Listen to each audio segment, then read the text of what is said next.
So prior to making this video, I finished Immortals Fenyx Rising for the Nintendo Switch, and I just want to get my thoughts out here. This is going to be very casual, candid, mostly unscripted. I have like some things I want to say in a notepad on my desktop just to cover a few things. This isn't really a review so much as just an opinion piece post finishing the game. So, and I know this game is going to have a lot of things to talk about, considering it's basically Ubisoft's answer to Breath of the Wild, which is going to be compared a lot in this video. But I just want to get my opinions out here. I can't say it. I'm not very good at talking about my opinion, so I'm not really good at reviewing anything, so I'll barely have a recommendation after this. I just want to say my thoughts pretty much. Firstly, I want to talk about the controls of this game. You have a lot of things to do, which is cool, but I don't know what it is about this particular game on the Switch, but I feel like they could have simplified your abilities a bit. You have 2 parry buttons, which I feel like if it was just one button, it would free up another slot for something else that you could do. But the way it is now, I tried to map it so that it would play a lot closer to Breath of the Wild, just because I'm familiar with that setup. You know, I would like, considering you have 2 different attacks, you have the axe attack and the sword attack. I wanted those to be on the face buttons. The default is that the R and ZR are both your main attack and heavy attack, but in a good game, what it would do is if you pick a slot for an attack, it would change another slot you have for an attack to be something else that's not already in use.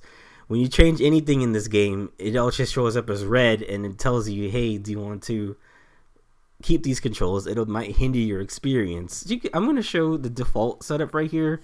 B is already conflicting with something. So when I made it the way I wanted it to, everything was conflicting, and I didn't want to make a fucking science project out of trying to just play the game. So I played with the default controls for the rest of the game, and it kept messing me up because I kept wanting to do the same things you can do in Breath of the Wild.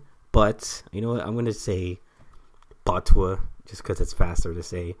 I wanted to do the same things in that game, but I couldn't, so I just had to get used to the default controls in this game, which I really don't like having my shoulder buttons or anything up there being the attack button. So that's my first thing out of the way. When you boot up the game, you actually start playing. You get to create your Fenyx. The character customization is pretty limited, and considering the box art and the promos, I feel like they should have just rolled with the female version and just made that their link. I actually would have been fine with that, but you know, in the Adventure Time crossover promo, it's a chick, and the box art sees a chick, so why not just keep it that way? Phoenix's customization is limited. You get a few different eyebrow options, facial options, and hair options, and you can change the skin color, eye color. All that's really cool and all, but I feel like they should have just committed to one character design, and you can already customize Fenyx throughout the game anyway, through all her gear and weapons and stuff. And you can shadow wear things, which is nice. So if you like the effects of one gear, but you like the look of another, you could just wear that on top and not have to ruin your setup, which is great. I'm going to say this. I picked the male first, and as I was playing the game, I realized this guy is lame, and I much rather would just be the chick. But you know what I also think? I think they did this just so you have a little bit more freedom, which is fine. But I feel like the option to be a male felt like an afterthought. They both characters are voiced, which is cool, but they also say stupid things. Just gonna put that out right there right now. Before you start the game, it wants you to connect to Ubisoft Connect, which is stupid. I hate when games do this. I hate when games make you sign up for their little service that'll be gone in like a year or two. Even if it's not, I shouldn't have to play a single player game connected to your thing all the time, especially since it has no function other than buying from the store and seeing like randos pictures on the map. This is not really any player interaction anyway.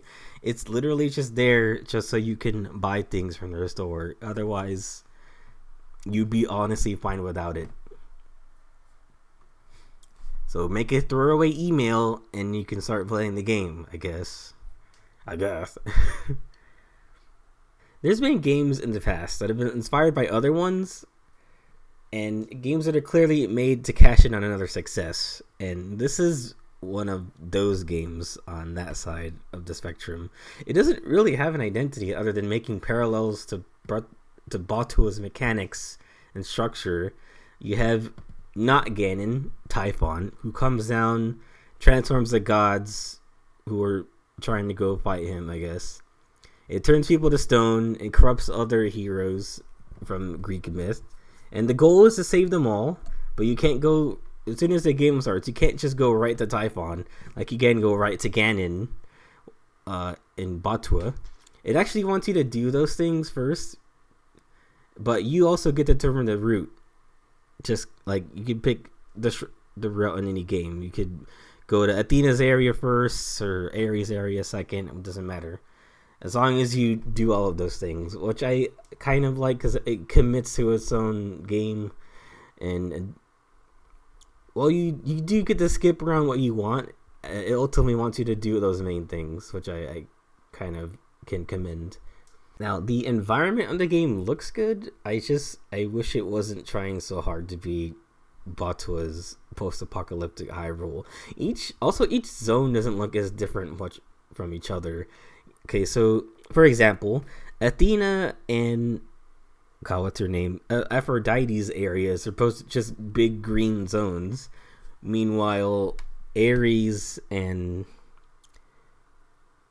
what's his name? Hephaestus' areas are just big dirt lands. It would have been nice if each area was varied by some sort of elements, but it's all kind of homogenized and it's gigantic. You're on an island basically, and there's no people because everyone's turned to stone, so there's no towns. There's not a lot of side quests in the game other than doing the daily challenges from the central hub called the Hall of Gods, where you accept various challenges. I guess this is there to replace that since there's no people or towns to do quests from. And mechanics wise, it just has a lot of parallels to Breath of the Wild. Instead of shrines, you have vaults of Tartarus. Instead of collecting orbs at each end of those, you collect Zeus's lightning, which increases your stamina. And instead of one orb doing two different things where you have a choice between where you want to upgrade your health or stamina, Zeus's lightning increases your stamina, like I said, and the ambrosia you find out throughout the world increases your health. And instead of getting ingredients from killing monsters, you get just like plants, like mushrooms, figs. What else was there? Like flowers to make potions. And you can carry a finite amount of potions that have a quick, that have a menu on the bottom of your UI where you could just use on the fly. It's kind of nice. I appreciate that difference from collecting a bunch of crap and then making elixirs and dishes progression. In the beginning, like I said, you get the axe and sword right away. Then you can upgrade with shards that increase their strength and it also scales with their abilities that they do. Like, for example, one of them is you get a percent of your health back with each hit at a high combo rank. Let's say it starts at 10%. If you get enough shards to upgrade it, it'll go to like 20% or something like that. You can also permanently upgrade your armor, which is nice instead of having to upgrade each individual piece like in Breath of the Wild. And since they scale with each upgrade, they all stay relevant. There's not just weapons you don't use anymore because they're low strength, which is kind of reminds me of getting the Keyblades in Kingdom Hearts 3. Instead of, I don't use this anymore, it's power 2. You don't use the Boko Spear anymore because it's power 2. Every weapon you get can be relevant if you want to use that. And you can switch to what fits your playstyle or certain situations. For example, whenever I fight unique enemies or rare legendary enemies in this game, there's an armor set that increases your defense and attack for specifically those enemies. I always use them on the boss, but it's nice to have that option. And then when I want to go back into the field, I have an armor set that increases my that has a chance to increase my ingredient intake by 1 or 2 when I was just walking on the field trying to collect shit. You also have God powers, which are this game's way of Metroid style progression. After doing some of the tutorial missions that you get from doing, God, people do this for a living? Jesus Christ. After doing some of the tutorial missions that you get, after doing some of the tutorial missions in the beginning that you give you, after doing some of the tutorial missions that give you the axe, the sword, and the wings to fly instead of a paraglider, you'll notice some aspects of platforming are really slow. For example, God damn it, running is really slow. Oh, there's an upgrade for that. God damn it, flying is really slow. Oh, you can upgrade for a dash or a fast fly for that. God damn it, there's swimming is really slow. Oh, you can upgrade the swimming. There's upgrades for those things.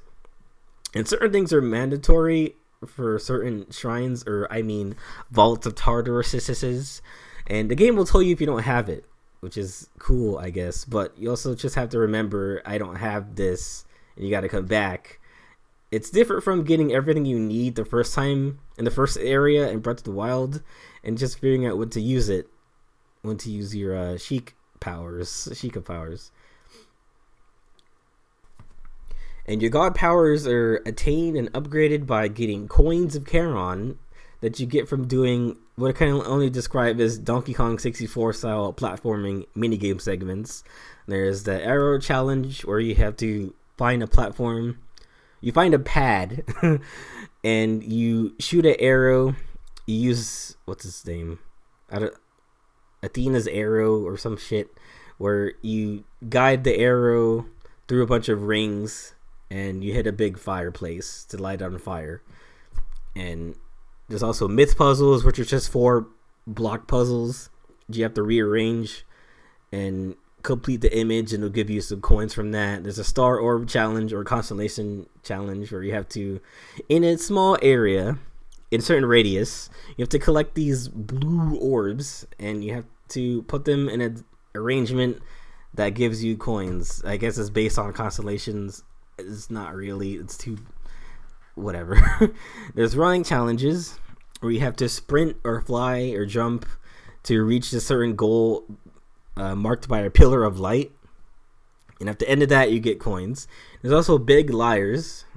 I thought they were just big harps, but I guess they're lyres.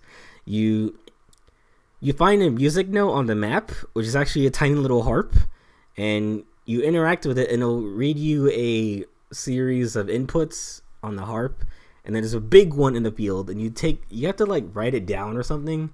When I first saw them, I was like, I have to remember this. Is it just to get logged into my inventory or something? So what you do is you just write down 1, 2, 3, or 4, because it's only 4 strings, and you just take it to the big lyre and you shoot them with the arrow, and it'll give you a prize for each like little melody you find. The vaults of Tartarus are basically similar to shrines in that they're pocket puzzles, not pocket puzzles. They're like little obstacle courses where you can't. This is the only place where you can't climb in the game. You can't climb on walls here. They have platforming segments or puzzles, or sometimes little arenas where you have to fight a series of enemies and then you get to the end.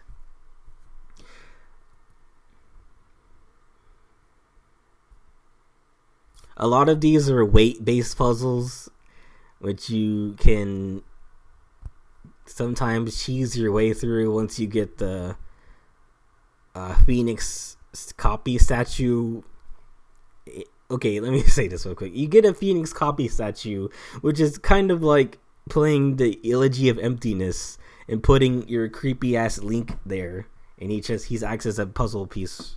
He acts as a weight block for you. You could just cheese a lot of puzzles that way. So if you get that early on, you can just do a lot of puzzles with that.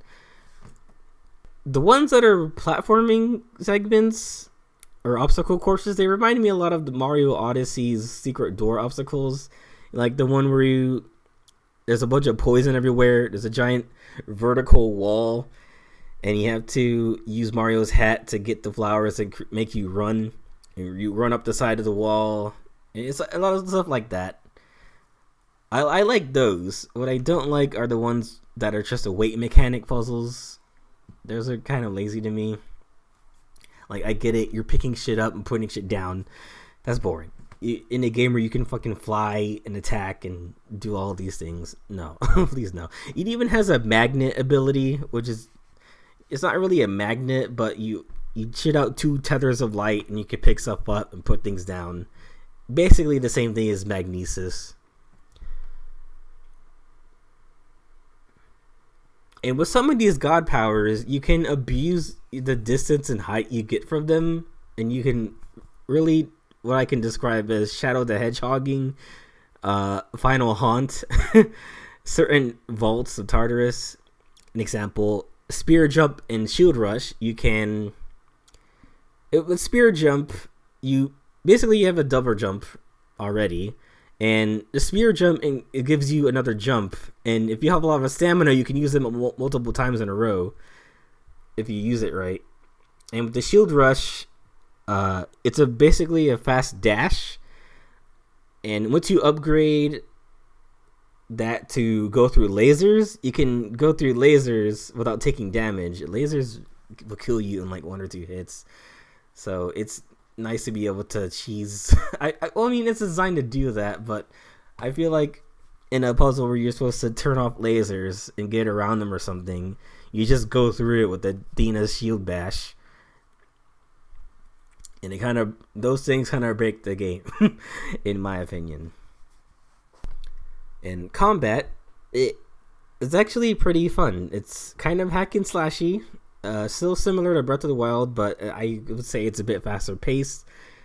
It has a dodge mechanic. If you dodge an enemy's heavy attack, where they glow red for a little bit, and time slows down for a bit, and you can do whatever, follow up with whatever you want, instead of just attacking them really fast. No shields, but there's a parry mechanic. Like I said, you watch enemies, but from certain attacks, if they glow red, it's unblockable or unparryable, and you can't do anything about it other than move out of the way. If they're not glowing red and they attack, you can parry something, which will stagger them, and they have a stagger meter, which when it hits full, their defenses break, and that's when you can really wail on enemies, and that feels good. And you can mix up a combo, like you can attack with the sword a few times and then change it up with the axe, and maybe have your final hit be the hammer that you unlock later on. It's another kind of god power, or the shield bash, or the spear thing. And I feel like there's a lot of things you can do combat wise, and that's why I think it feels good. I wish there were a lot more bosses that you could fight to use it on. There's no blood moon in the game that resets enemies. I think they just do whatever. Um, I think they reset whenever you fast travel great distances or maybe boot up the game again. But there is a new kind of danger in this world where wraiths will spawn on certain nights instead of a blood moon, where they other certain fallen heroes like Odysseus and Heracles, Hanayumi, Hercules, will hunt you, and it adds a sense of danger, which I think is cool. And you can fight them and get a ton of materials, but mostly they want you to run. It feels kind of good. It's like, I'm not supposed to be fighting you, but I can fight you. And they'll be hunting you until you find their vault or shrine or whatever, where you fight them for good and you free them for whatever hold they're under, and they won't haunt you anymore in the area. Okay, so the characters. This game has 0 characters, so the ones that are there are really annoying, and I feel like no one really talks and they just banter.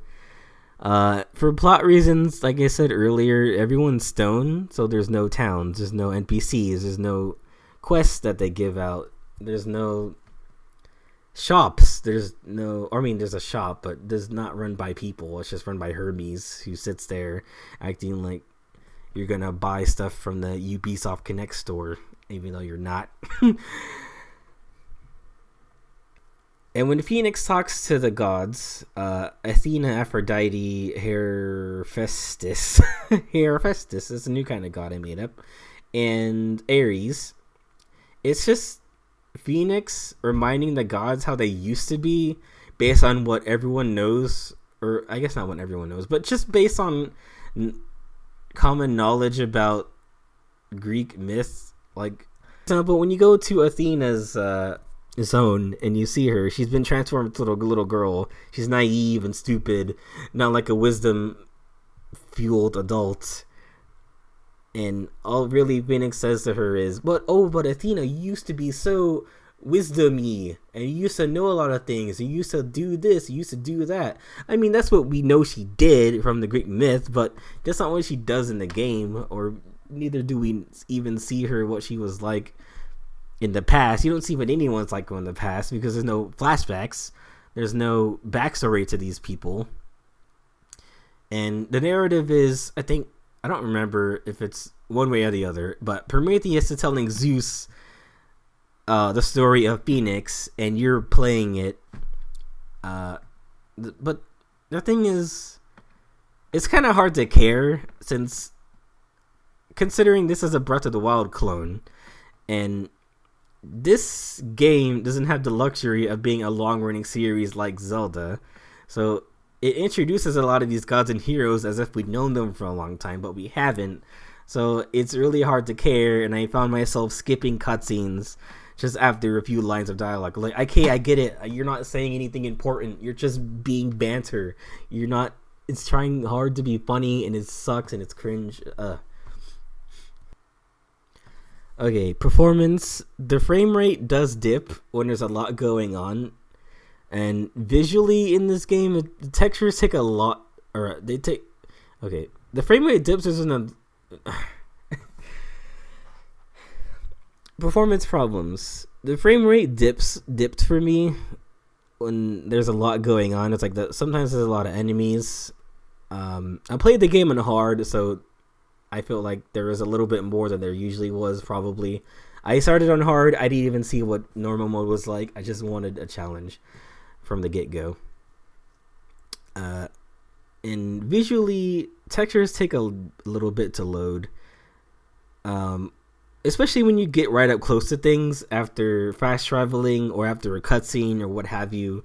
You get up right up close to things, and they're just big, disgusting, blocky things, or sometimes in the draw distance, something's not fully rendered, and then you go in the FPS mode, and it looks fine. I feel like the game just doesn't look as good, and I feel like this is a testament to most Switch ports. I just think it's weird that a lot of Nintendo games look great because it came from them. But I've also played ports of Heart and Slash indie game. That game has crashed. That game has glitched on me. And I've also played and No Straight Roads NSR last year. That game has crashed. Visually, it looks just like a completely different build of the game because it is. And a lot of the visual elements are just different or don't look as good as the PC one. And I wish I didn't get it on the Switch. This is one of those games. PC looks, a version of Fenyx looks miles better. I have had this game, Fenyx Rising, for the Switch glitch and crash on me several times. I wish I could prove it by just using the capture function on the Switch, but this is one of those games that's connected to internet, so it won't let you record anything. You can only take pictures, so I had to use my phone, and that sucks. And I guess I will say this, after it has crashed on me, the autosave is really good. When you die, it puts you right back. It doesn't literally put you back right before your save, or before your last save. It puts you right back at before the autosave. I will say this, that the autosave is really good. Even after crashing, it put me back right where I was. Like, sometimes I would just complete a shrine and then it crashed. When I came back to the overworld, I was like, are you serious? I have to do this thing again? No, it's pretty good at that.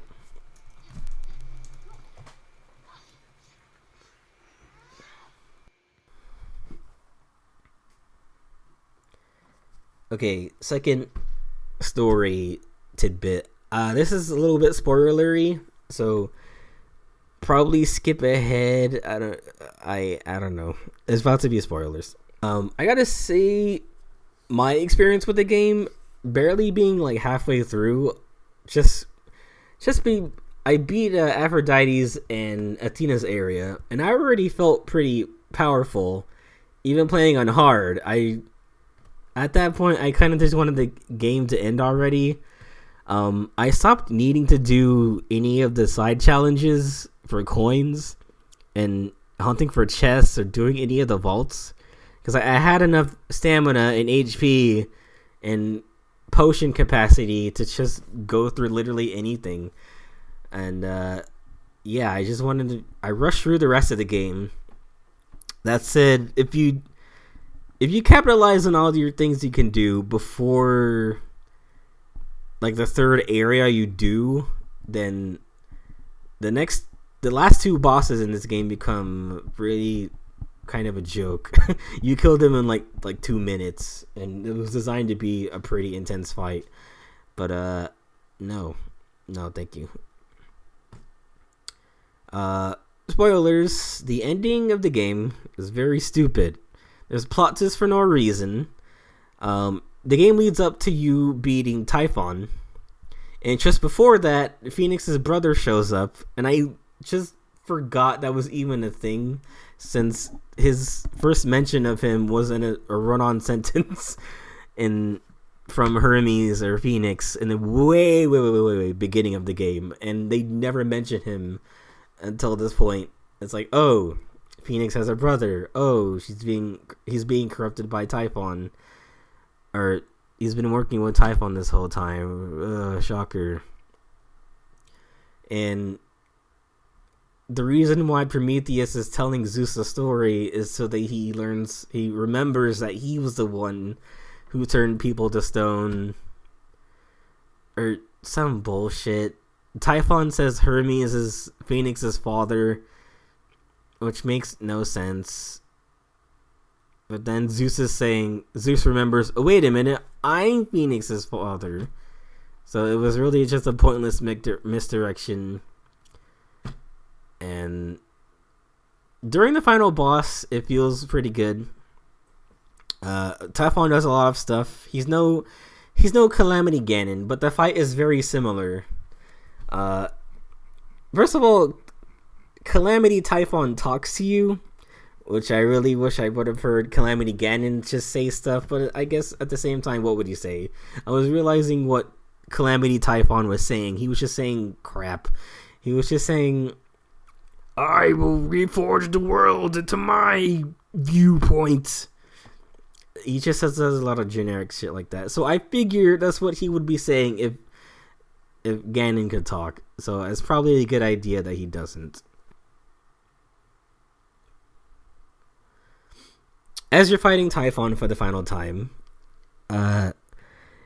each like section of health that you take off, one of the gods you've saved will come in and do a hit, take him down a huge chunk, and then rinse and repeat 5 times until every god has done something. But since it's mandatory, like before the last section of the game, I was like, or before the last Guardian, quote unquote, I tried to just go to Typhon and see if I could get in.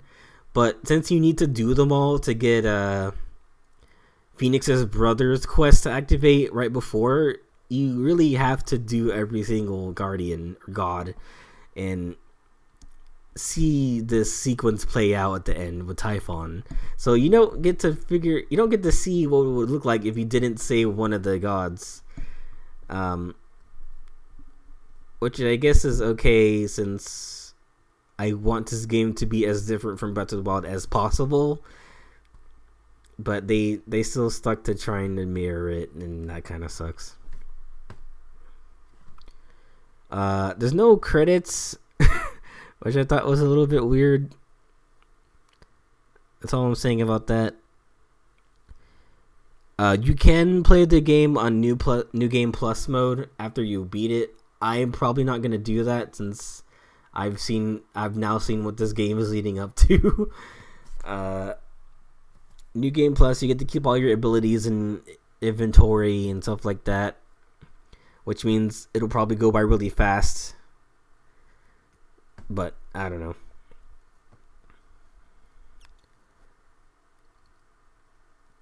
know.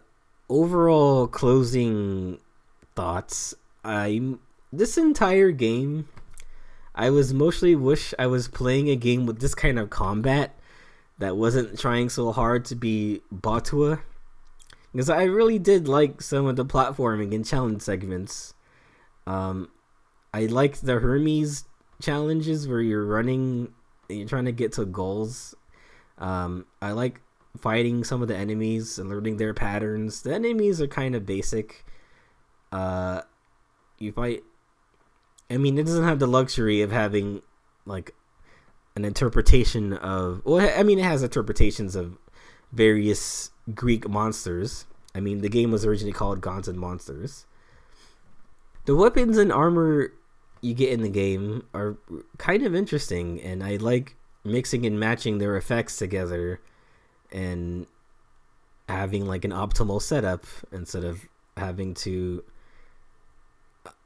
in Breath of the Wild, where I really only just wear a piece of armor set because I like how it looks, but it doesn't ever do what I want it to do. And I guess I like that aspect.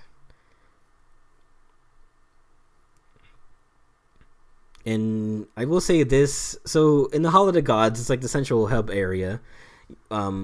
You can do daily and in-game challenges to get some of the same rewards that you get from doing the ones on the field. And I feel like this is defeating the point of exploring and solving them. For example, you get Zeus's lightning and ambrosia from just finding ambrosia out in the field, and you get the lightning from doing some of the shrines. There'll be a quest inside the hub where it's just like kill 50 Gorgons, and you do that and you get some lightning and ambrosia. It's like I could just be doing these things instead of playing the game and get the same stuff. I feel like that defeats the point of having all that out there anyway. And all I was doing most of the time was just noticing this is their version of insert thing that's from Breath of the Wild here. And I think it's sucks that a lot of this game is only structured this way because Breath of the Wild exists. It just doesn't have an identity out of it, and I wish it did.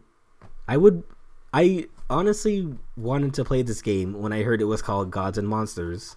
I know I just saw the poster for it at GameStop, and I thought it was gonna be like maybe as not a successor, but just something reminiscent of Kid Icarus from the Sakurai version of the game, where it's gonna have all these characters and do all these things and be a neat little platformer. Since they're not making Rayman anymore, Ubisoft, fuck off.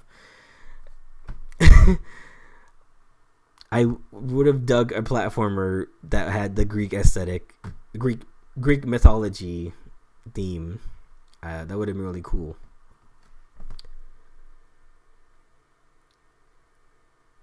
And I do regret buying the Switch version for how much of visual downgrade it is. I probably would have enjoyed it a little bit more on the PC. I mean, I have a gaming laptop built for that, but it can also barely run Nier Automata. So maybe that was my only option. And I don't have another console, so whatever.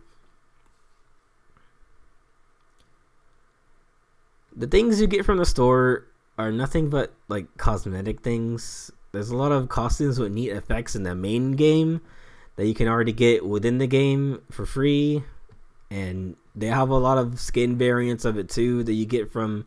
That is your reward for getting some of the chests and extra chests from the vaults in the game.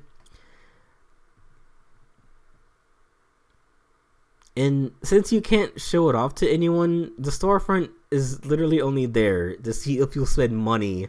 Because if they sold you equipment or armor that actually did things, then that would be messed up, because it would literally be pay to win.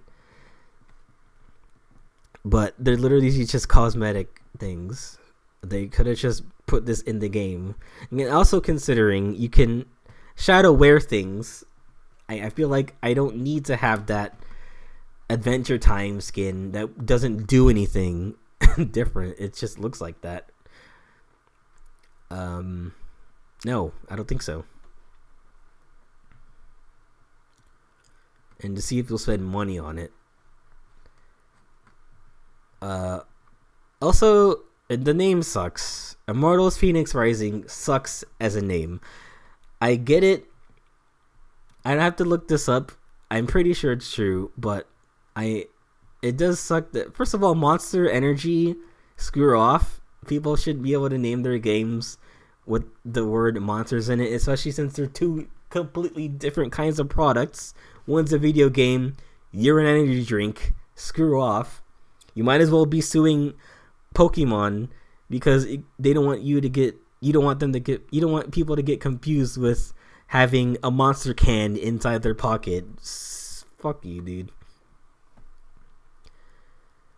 And they should have just called it Fenyx Rising, because now Immortals Fenyx Rising gives me the impression that Immortals is the series name and Fenyx Rising is the subtitle. You can never go wrong with just putting the main character's name on top and bam, that's your game, and then put the subtitle on the bottom. Fenyx Rising should have just been the name of the game, because you are a character named Phoenix. You're doing stuff in the world and you're rising. How hard could that be? But you got this giant Immortals word taking up a lot of the spotlight. Like, who is Immortals? I'm not playing as Immortals. That's not a character. Get out of here. And I can't really recommend this if you're already playing Breath of the Wild and the only thing left for you to do is maybe complete everything, which it's a big game. There's a lot of things for you to do. Unless you hate Zelda, but you do want something like Breath of the Wild. I mean, there's Genshin Impact. I don't care for Genshin Impact. Or if you're done with the game and you want something similar, like exactly the same kind of game, maybe have at it. I mean, Fenyx Rising, it alright. It not subtle or nuanced. It tasteless and lukewarm. but it alright. It reminds me of Zelda, which I like better. But same game, more or less. Same Zelda? Same game. Same game? Same game! Me shrines, you shrines. Me for guardians, you for guardians. Me Ganon, you Ganon. Same game.